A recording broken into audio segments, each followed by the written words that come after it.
Lee. And Lulu. All right, Obi-Wan's coming this weekend. Finally, it's justifying the Disney subscription that I'm cribbing off of a friend. A cousin. A cousin.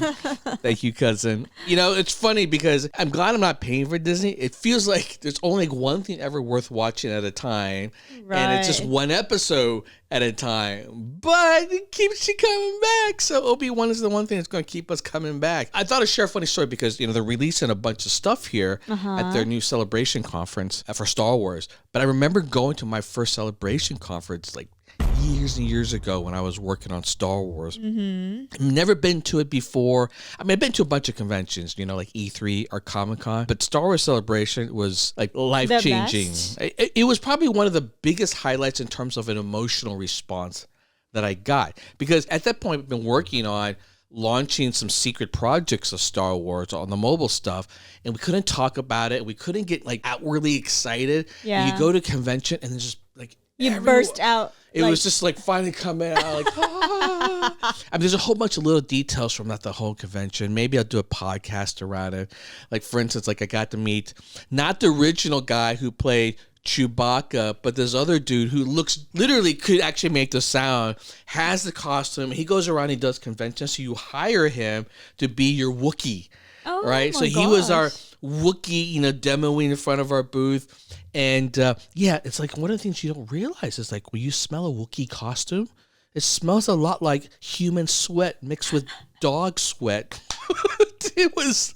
Are you serious, really? Babe, let's say you can't wash it, and he wears it everywhere. He's sweating inside. So maybe he takes it off, like sweat's pouring down him. Right. And then the minute you can literally, it's almost like when Darth Vader opens up his mask, and like that steam comes like, and you're like,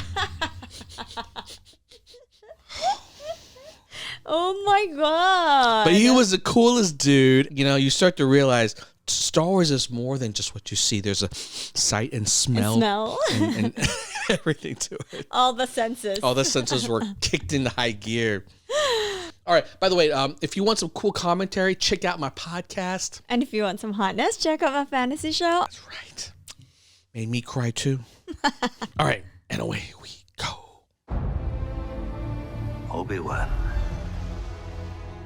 Now that's a name I've not heard in a long time. A long time. Anakin Skywalker, meet Obi-Wan Kenobi. I have a bad feeling about this.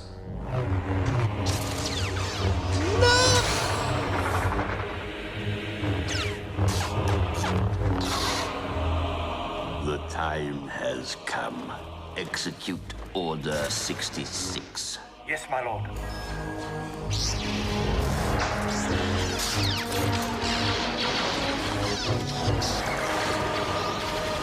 I wonder why I show those sequences specifically. You were my brother, Anakin. You were the chosen one. I will take the child and watch over him. The key to hunting Jedi is patience. Where is he? Stay hidden.